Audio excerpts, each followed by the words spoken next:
A poor showing from the Blackhawks offense and special teams leads to a 3-1 loss to the Flames.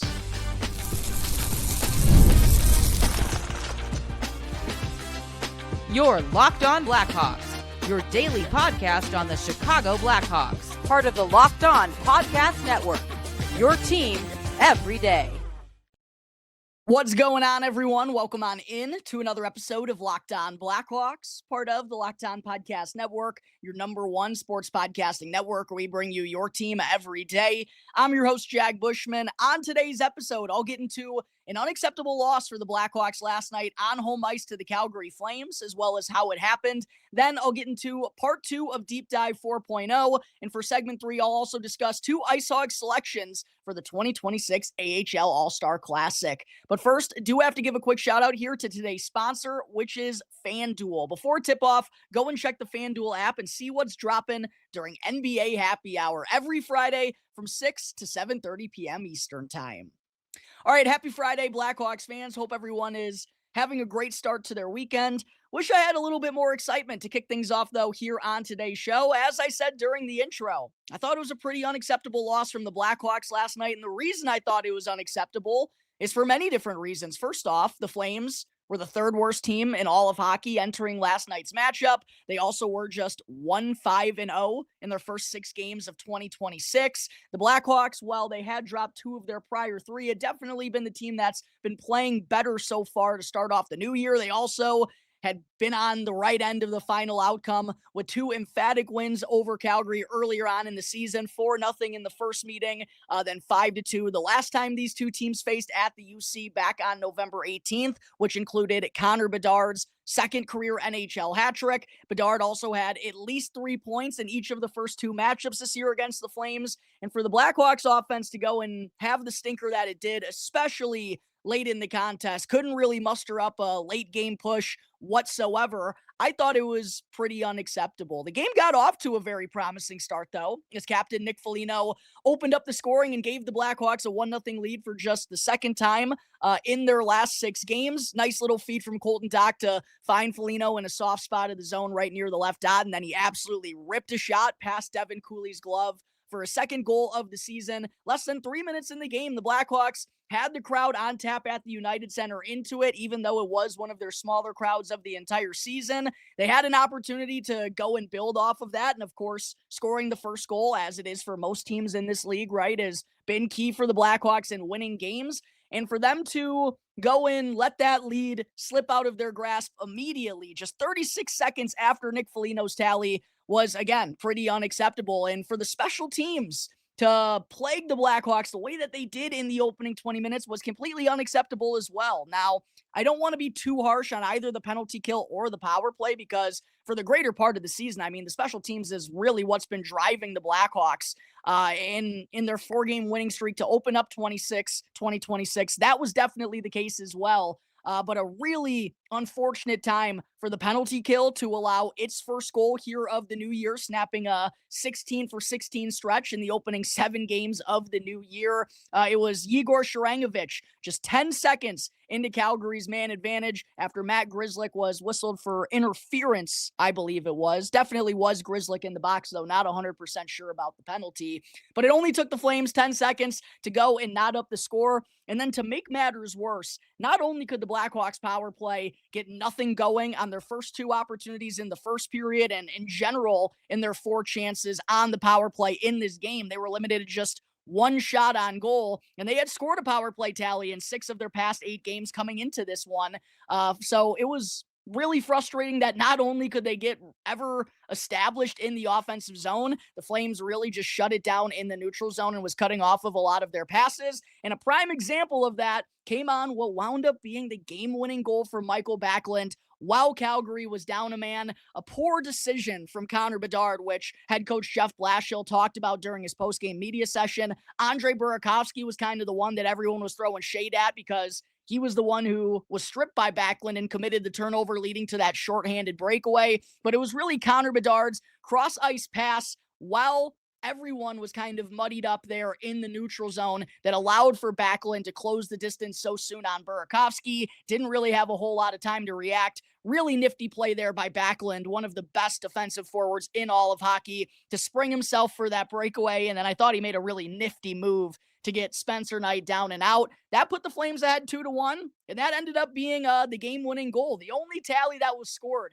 believe it or not, in the final 53 minutes and 55 seconds of this contest was Matt Coronato's empty netter. Each of those 3 goals were scored in the opening 6 minutes and 5 seconds of this game. It looked like it was going to be a crazy one at the United Center, and it was a little bit in the second period, especially when tension started to flare and emotions started to rise, as they, for whatever reason, seem to do whenever these two teams face off with one another. And some of that bad blood even stems back to last year, when I believe it was Martin Pospisil was kind of acting like a goon, running around the ice, trying to throw some maybe cheap hits on the Blackhawks youngsters, such as Connor Bedard and Frankie Nazar. Of course, Nazar suffered that injury, his first injury, not the broken jaw that we believe he's dealing with right now, but he got hurt in the first game between the Blackhawks and Flames this year. They had another kind of high intensity battle 11 days later in the second matchup.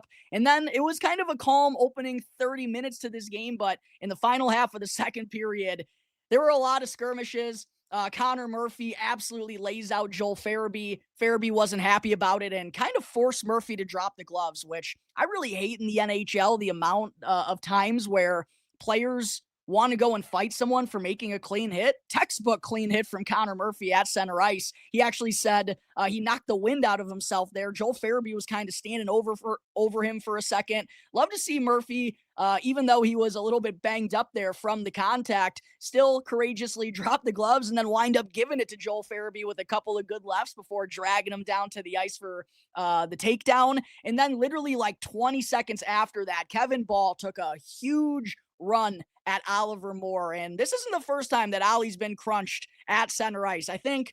And it's not too, atypical for a rookie when you're playing at the highest level and the game's moving faster than it ever has before, right?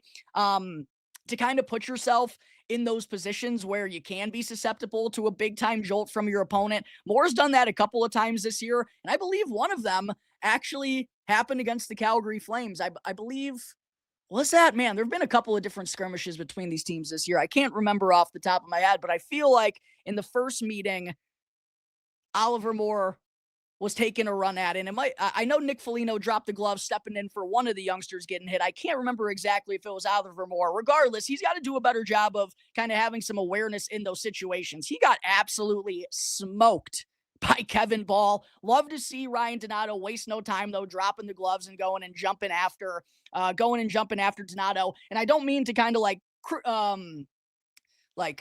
go against my own word here, because I just said a moment ago I really dislike the amount of times where players fight over a clean hit. This one was different, though. I mean, Kevin Ball took a legitimate run at Oliver Moore and absolutely crunched him. And with Moore being a young player, whereas Joel Farabee's a respected veteran, and that contact wasn't nearly as severe as the hit on Oliver Moore. I do like to see Ryan Donato jumping in during that situation. Artem Levshinov, unfortunately, also got tagged for a penalty during that sequence.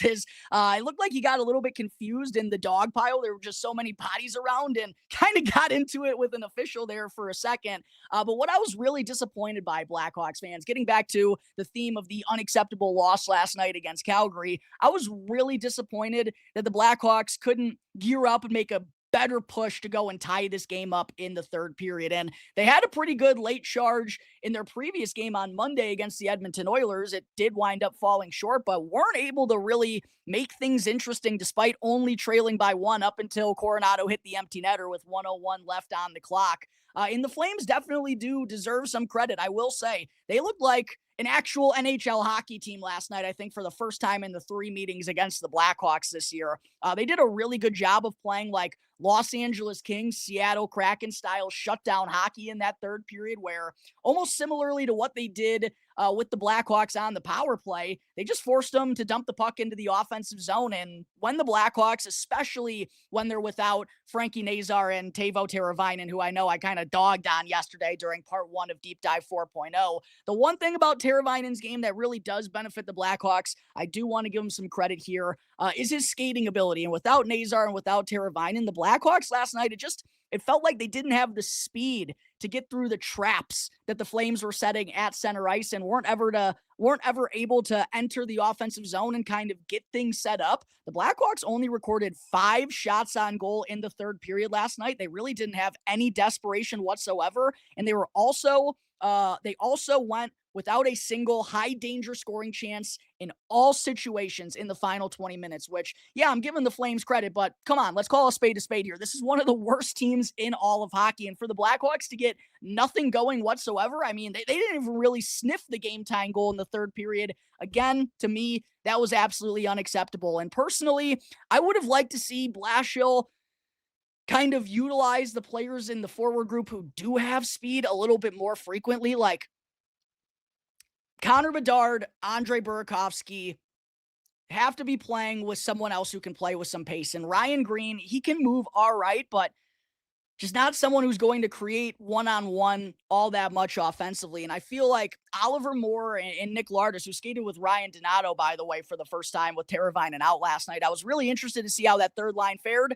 Did not go very well for them, but I personally would have liked to see more kind of bumped around, maybe bumped up, and try to utilize his speed to just get something going in the offensive zone along with Bedard or along with Tyler Bertuzzi, right? Because Jason Dickinson playing with Bertuzzi and Ilya Mikheyev's on that line as well. Mikheyev's the speed of that line, but he doesn't bring any playmaking abilities or really all that much creativity. And without Nazar and Teravainen, the Blackhawks options are just a little bit limited. So I don't want to critique Jeff Blashill too harshly here because he didn't really have all that many options, but I still would have liked to see him utilize some of those guys who do have speed, even someone like Landon Slaggert. I thought Slags had a really good game last night down on the fourth line, and look, you don't want Slaggert playing top six all the time, but when you really had nothing going as a whole offensively, I would have tried throwing some other things at the wall personally. But the Blackhawks just didn't have it offensively or on their special teams last night. And the offense has just been so quiet here over these last 4 games now. They've scored just 6 goals in their past 4 contests. And of course, 3 of those goals, including Ryan Green's empty netter, came in Saturday's win over the Nashville Predators. In their other 3 games, the Blackhawks have only scored 1 goal in each of them, and all 3 have resulted in losses. So the Hawks are going to have to try to find ways to get more going offensively as they return to action tomorrow night for a very fun Original Six matchup against the Boston Bruins. It's Duncan Keith bobblehead night at the UC, and Keith, along with tons of Blackhawks legends like Marian Hossa, both Keith and Marian Hossa, by the way, were at the UC for last night's game. They'll be there again on Saturday for that game against the Bruins. Dustin Byfuglien's going to be there, Dave Bolin, Antoine Vermette, Marcus Kruger, and a whole lot more. Darren Pang's going to be holding the Q&A session at the UC Atrium at 5:30 p.m. Central Time. Atrium doors open up at 4:30 p.m. CT with the game getting started at 7 o'clock Central. So lots of fun coming up on Saturday night. Hopefully the Blackhawks can have a lot more fun on the ice than they have recently and find a way to get this offense going after having just 6 goals now in their last 4 games. All right, there are my thoughts on the Blackhawks. Frustrating and unacceptable 3-1 loss to the Calgary Flames last night. A really good opportunity against a team whose number they've had so far this year on home ice to kind of get things back on track as they were to open up 2026. Let that opportunity slip out of their grasp, though. And when you're, still just hanging around on the outside of the playoff picture, losses like that are just not affordable for the Hawks. Coming up in just a moment here, it's time to get into the stats and analytics for all 6 of the defensemen on the roster for part 2 of Deep Dive 4.0. Real quick, though, I do got to give a shout out to one of today's sponsors here on Locked On Blackhawks, which is Factor. New year, big goals, and somehow even less time to cook. And if you're trying to eat better but don't want to spend hours grocery shopping or meal prepping, Factor makes it easy. These are fully prepared meals designed by dietitians and crafted by chefs so that you can eat well without all the work. And Factor meals are made with quality, functional ingredients, lean proteins, colorful veggies, whole foods, and healthy fats. No refined sugars, no artificial sweeteners, and no refined seed oils. Just real food that fits your goals, whether that's eating healthier, managing calories, or just getting more protein. And the meals are always fresh, never frozen, and they're ready in about 2 minutes. No prep and no stress involved. So go and head on over to factor.com/LockedOnNHL50 off and then use our promo code LockedOnNHL50 off to get 50% off on your first Factor box. plus free breakfast for one whole year. Again, that's factormeals.com/LockedOnNHL50 off with our promo code LockedOnNHL50 off to get 50% off on your first Factor box plus free breakfast for a year. So go and make healthy eating easy with Factor. As always, just a quick reminder to please go smash that like button and subscribe to the channel if you haven't done so already and are watching on YouTube today. If you're listening through an audio platform, Apple Podcasts, Spotify, whatever it may be, rating and reviewing the show would greatly benefit me. It's all 100% free. It will not cost you anything and helps me out in a tremendous way in growing my platform. Thank you all, as always, for the constant support, Blackhawks fans. Segment 2 on today's episode. After going through all the forwards on yesterday's show, it's time to break down the 6 defensemen on the Blackhawks NHL roster for part 2 of Deep Dive 4.0. And if you happen to miss part 1 yesterday and want to hear the stats or want to take in a deeper dive on the stats and analytics for all the Blackhawks forwards, make sure to go and check that out. Can easily find it on the Locked On Blackhawks YouTube channel. I have it tabbed up on the right on the front of the channel there. But kicking things off for the 6 defensemen, starting off with the leading point scorer among all Blackhawks blue liners so far this year is none other than defenseman Artem Levshunov, second overall pick in the 2024 NHL draft. And it's been a little bit of a polarizing first half plus thus far for Artie with the Blackhawks. He's played in 45 of their 47 games, has 2 goals and 19 assists for 21 points. Those 19 assists are third most on the entire Blackhawks roster, obviously first among all Blackhawks defensemen. In terms of his plus-minus rating, -18 plus-minus rating, which, yeah, not very good. And I think, well, again, plus-minus is not the end-all be-all. It is not the most indicative stat in the world. I think that does go to show you, though, the room that Levshunov's still has to grow defensively in order to kind of be a sturdy, legitimate top 4 defenseman in this league, which is a role he's already taking on as a rookie with the Blackhawks this season. Also, I felt like he's kind of struggled with penalty issues from time to time, more so earlier on in the season, but there are still some things that he needs to clean up, and I feel like sometimes he doesn't necessarily learn from his mistakes immediately, which I don't want to give him too much of a hard time for because the kid's still only 20 years old. But again, there are still things he needs to prove upon defensively to prevent the puck from finding the back of his net, and also to stay out of the sin bin.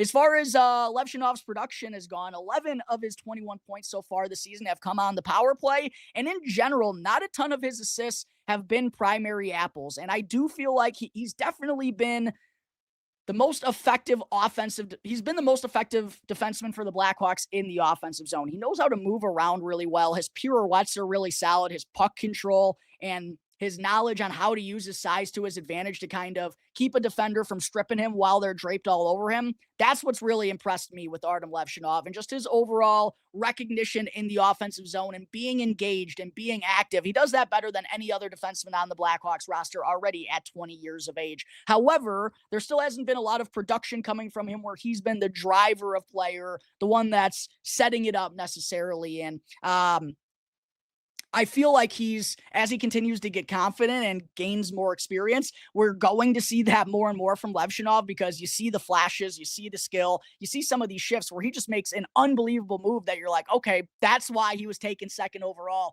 But at this point, they've still been, I think, a little bit few and far between in terms of driving play and getting the finished product. 3.3 shooting percentage for Levshunov on the season, has 60 shots on goal. I feel like he's been a little unfortunate in terms of his puck luck. He's hit the post like 4, 5, 6 times already this season. Like, he legitimately could have 5 or 6 tallies. I do still think, though, and this is something I've talked about on every deep dive, I still think there's another level for him to get to in terms of firing shots on net. For being the Blackhawks' primary offensive defenseman, a lot of his shifts come in the offensive zone. The amount of time that he gets now on the top power play unit, obviously a role that he's taken over since Sam Renzel has been demoted down to the AHL. For him to only have 60 shots on goal in 45 games, yes, I know he is a defenseman, but I still feel like there's more room for him to grow in that department as well. Averaging 18 minutes and 55 seconds of time on ice. That number's only been growing, I feel like, over the last month or two, even though the defense, again, hasn't been as consistent, and maybe he doesn't necessarily deserve the uptick in ice time, or at least he's not 100% set up to handle that amount of ice time right now, but kind of considering the situation the Blackhawks are in and being thin on the right-hand side, Renzel obviously not having the start to his rookie year that we were hoping for, there's not a whole lot of other options as Connor Murphy's getting up there in age, and obviously Louis Crevier's done a lot of good things, but he's still, a fringe. He's a tweener defenseman, if you get what I'm saying, in terms of being an actual top line guy. So Artie Levshinov taking on a little bit more ice time than I think he can handle right now. It's just a result of the situation the Blackhawks are in. Has chipped in with 44 block shots, which I do like to see. He's been very active in the block shot category. That's tied for third most among all Blackhawks defensemen this year. Also has 52 hits. Not a lot of booming checks from Artie Levshinov, but he is capable. And again, he does know how to use his size to his advantage when the puck isn't on his stick as well. He does a good job of checking guys out in front of the net. In that game on Monday against Edmonton, he had a really good sequence where he threw a couple of checks and then sprawled out defensively to break up a 2-on-1. That physicality, I think we're going to see it more and more from Levshinov as he gets older, but I love to see he's already willing and engaged physically as a young player. And then getting into his analytics, 47.66 Corsi for percentage, pretty solid, although I do think we got to take into account here that Levshinov gets a lot of zone starts in the offensive zone, so not all that surprising that he has one of the better Corsi for percentage among all Blackhawks skaters this year. And then in terms of his goals for percentage, 40.35%. He's been on the ice for 23 goals for to 34 against at even strength. And again, I talked about how 11 of his 21 points this season have come on the power play. Hasn't been involved too much at even strength. He only has 10 even strength points in 45 games so far this year, and then defensively has been on the ice for a decent amount of goals against as well with 34. Not all that surprising though, considering the role that he plays on a Blackhawks team that has given up more goals than they have defensively this year, but still room to grow defensively from Artie definitely is clear through his opening 45 games. 43.43 expected goals for percentage. So a little unfortunate that maybe he hasn't been on the ice for some more goals for this season. And again, that's, I think, because he plays a lot in the offensive zone and gets a lot of opportunities in those situations. 46.03 scoring chance for percentage as well, which is right around average for these Blackhawks defensemen. 41.18 high danger chance for percentage. And for those of you who didn't tune into part one yesterday, the Blackhawks as a team do not have a very good high danger chance for percentage. I think they're around 42% as a club. So 41.18, just a little bit below the team average. Levshinov has been on the ice for 119 high danger chances for, which is right up there among the most for Blackhawks defensemen. But again, I think his role plays a part in that. Well, he's also been on the ice for 170 high danger chances against. And for someone who does play in a lot of offensive situations, I think that's a little bit too many, as well as the 34 goals for that he's been on the ice for at even strength are a little bit too many as well. Next, we get to Louis Crevier, who's actually second among all Blackhawks defensemen in points this year. Only has 14, though. The Blackhawks have not gotten a lot of offensive support from their blue liners, which I thought they would be getting more from them this year. In 44 games, Crevier's tallied 4 goals, which is tied for Wyatt Kaiser for the team lead among defensemen. He's also chipped in for 10 assists, giving him those 14 points. -1 plus-minus rating.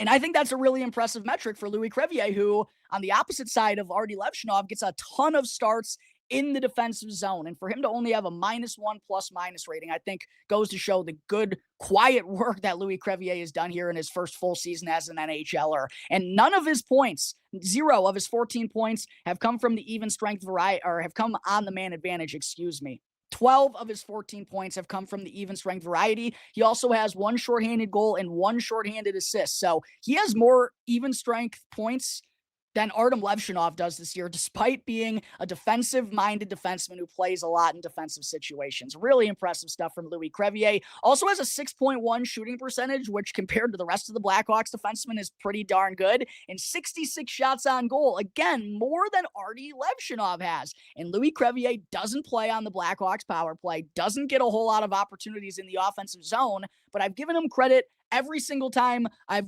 broken his game down here in these deep dives so far this year. Does such a good job of getting the puck on net, and he gets rewarded for it. Now, also part of it is that he has the hardest shot on the Blackhawks, right? I believe he has the top 10 hardest shots that the Blackhawks have recorded as a team so far this year. That definitely helps his cause in getting the finished product, but it's not like a lot of those shots on goal are coming from the high slot or really dangerous areas. Most of them are coming from far out at the blue line or from a tough angle. And it just goes to show you good things happen when you get the puck on net. And the Blackhawks defensemen and the Blackhawks as a team can still be more aggressive with the puck on their stick as a whole. Crevier is also averaging 15 minutes and 37 seconds of time on ice, so 3 minutes less per game than Artem Levshinov is, yet he has more shots on goal, yet he has more even strength points. Again, really impressive stuff from Louis Crevier. Also has chipped in with 39 block shots. For a man of his size and the way that he plays in the defensive zone, honestly, I'd expect that number to be a little bit higher. But again, he is still only averaging right around 15 and a half minutes per game and has thrown 66 hits, which I love to see. And almost in a similar fashion to Levshinov, even though Crevier's 6'7" and Artie's like 6'2", 6'2 and a half. Not a ton of booming hits from Louis Crevier. And I don't think that's ever what he's going to be known for. But when you are just that gosh darn big, you got to use it to your advantage, right? And I think he does a good job of doing that and shielding players off when he does have the puck along the boards and throwing checks into guys when they do enter the offensive zone. Even if they're not real big hits, they're ones that let the opponent know that they're there and nothing is going to come easy. So I love that about Louis Crevier's game as well. And how about a 48.69 Corsi for percentage among which leads all Blackhawks defensemen. 48, is that right? I didn't misspeak, did I? No, it is the best. 48.69 Corsi for percentage, the best among all Blackhawks defensemen, and it's owned by Louis Crevier, who plays a ton in the D zone. Really good stuff. Also has a 44.44 goals for percentage this season. Has been on the ice for 24 goals for to 30 against. 24 goals for, by the way, at even strength.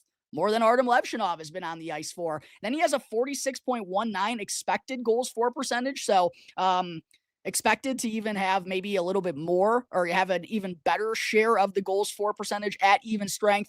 47.35 scoring chance for percentage. 42.67 high danger chance for percentage. Has been on the ice for 96 high danger chances for to 129 against. 129 high danger chances against compared to 170 for Artem Levshinov. And yes, Artie does play a bigger role, but Louis Crevier plays more in the defensive zone. So again, just going through all these numbers, I think you have to just be super pleased with the type of player that Louis Crevier has turned into, especially being a former 7th round pick a handful of years ago. Next, we get to Matt Grzelcyk, who's played in all 47 games for the Blackhawks this year after joining the team in training camp on a PTO. Still looking for his first goal as a member of the Blackhawks, but has chipped in for 11 assists. Would be really big, though, if we got some goal scoring out of Matt Grzelcyk on the back end. But how about a +1 ± rating for Matty Grzelcyk? And I know he plays sheltered minutes, doesn't get a lot of time on ice, but still some really good stuff. And it's not like he only plays in the offensive zone, as his defensive partner more times than not this season has been Connor Murphy, who they love playing in the D zone. And yes, Jeff Blashill mixed and matched a lot earlier on in the year when they had 7 in the lineup, but ever since Sam Rinzel has gone down, the Blackhawks have not been dressing 7. So Matt Grzelcyk has been playing more in the defensive zone and still has a +1 ± rating. 20 penalty minutes for Grzelcyk. Felt like he was having issues staying out of the box more so earlier on in the year, but did take a costly penalty last night that allowed the Flames to tie up the game just 36 seconds after Nick Foligno's tally. 50 shots on goal, 3 power play points for Matty Grzelcyk. So he also has an assist while shorthanded. So only 7 of his 11 points, have come from the even strength variety. So not a ton of offensive production from Grzelcyk, but I do think he does a good job of cycling around in the offensive zone. 50 shots on goal is, I think, a decent metric as well for a guy who's averaging 17 minutes of time on ice per game.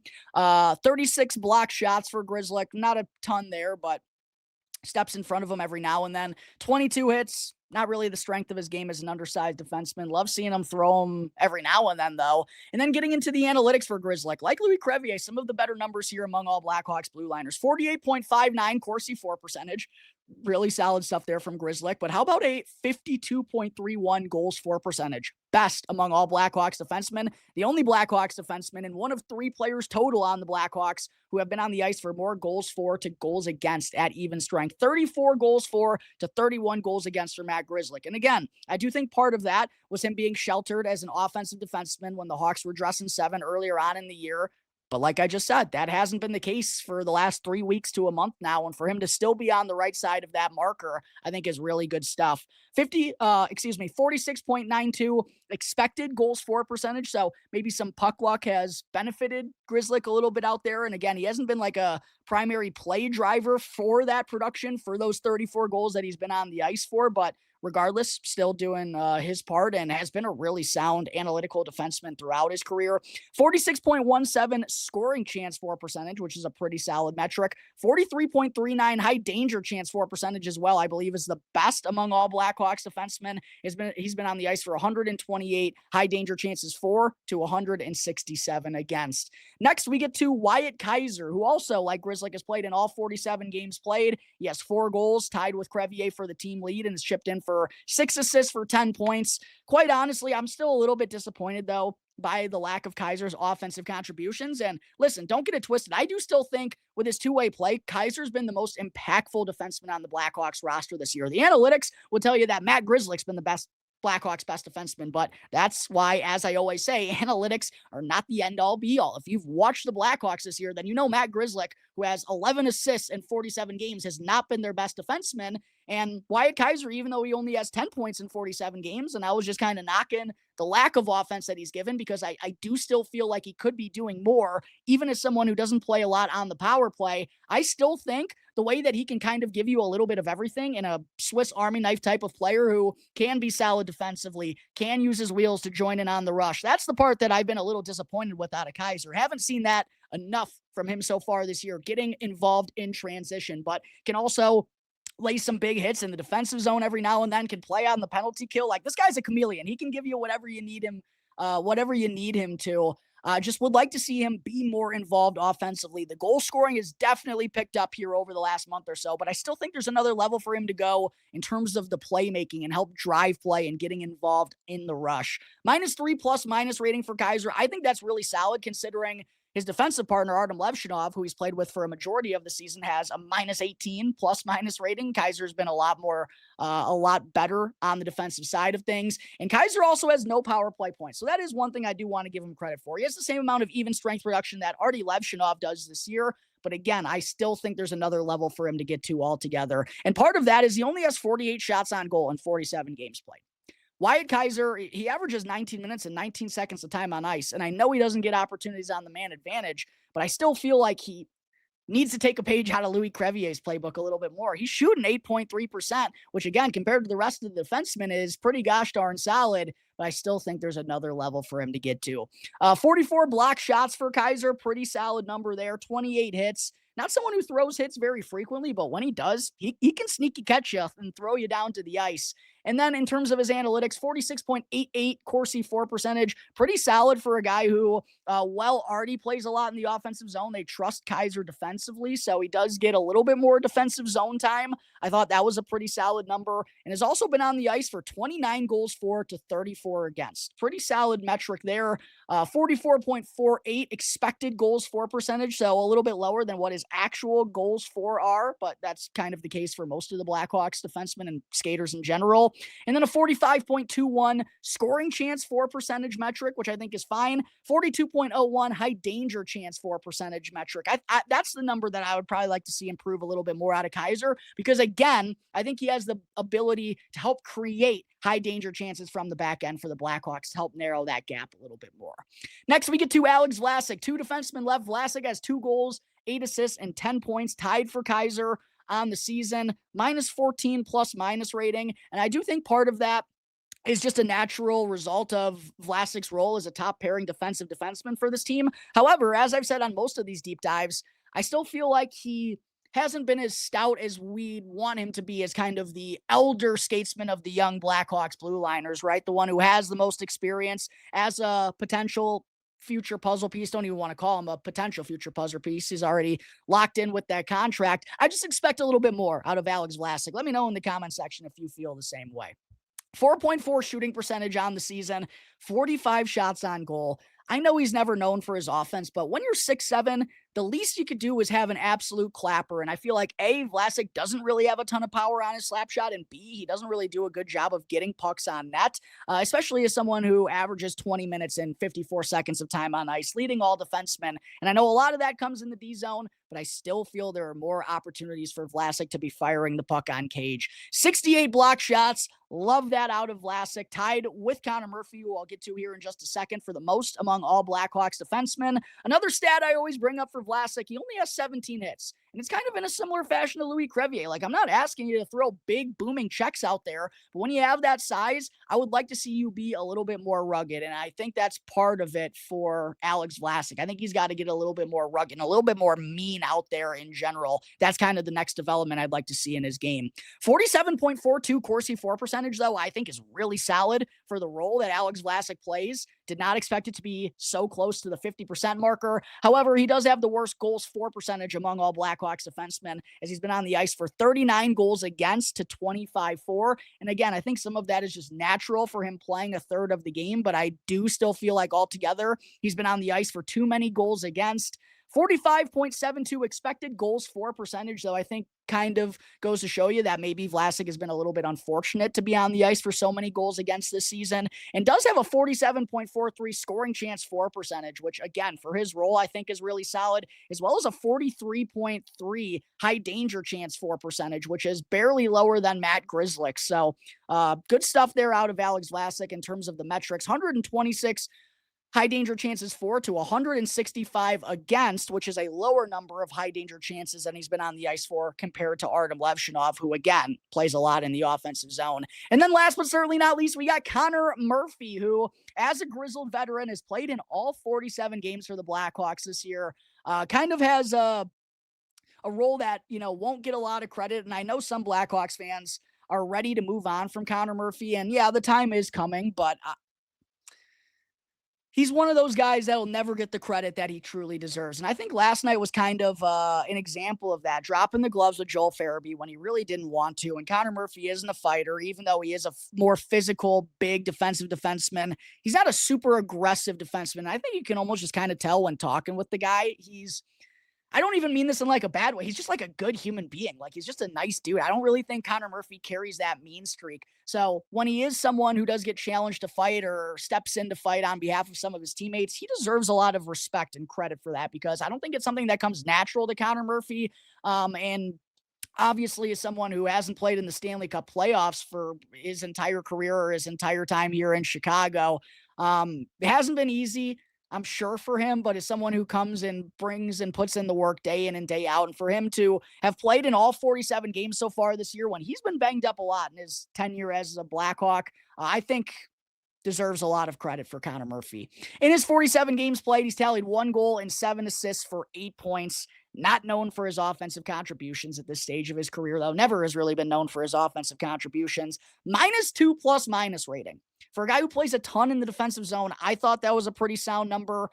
44 penalty minutes for someone who does play defensively and can play a little rugged and physical at times, even though it's not, I think, the style he loves playing out there.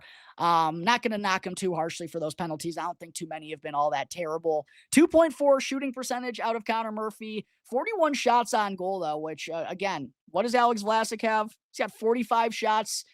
Connor Murphy has 41. Like, come on, Alex Vlasic. You got to be getting the puck on net a little bit more. 16 minutes and 2 seconds of time on ice.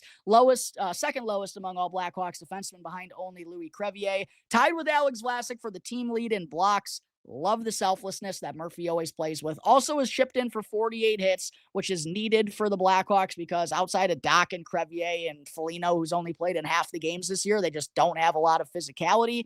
And then in terms of the analytics, 46.37 Corsi for percentage, not too shabby. 48.72 goals for percentage out of Connor Murphy. How about that? He's been on the ice for 19 goals for to just 20 against at even strength in his 47 games played.